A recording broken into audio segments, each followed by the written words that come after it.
মাথার ঘাম পেয়ে ফেলে বুঝতাম না, শুধু খেলাধুলা এই সকল বস্তুই আমরা জানতাম।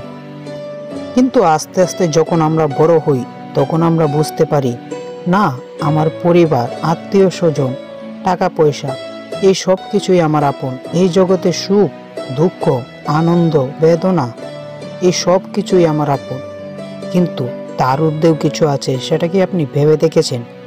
যার কারণে আপনার জন্ম হয়েছে অবশ্যই কখনো ভাবেননি, তাই না? তাহলে আজকে আমি বলছি, আপনি শুনুন।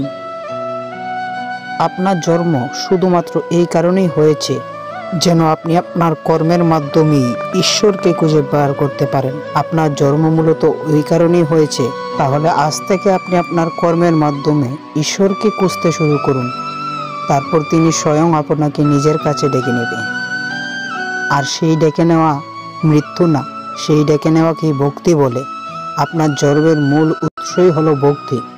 তাই মনে রাখবেন, আপনার জন্ম হয়েছে শুধুমাত্র কর্মের মাধ্যমে ঈশ্বরকে জানা।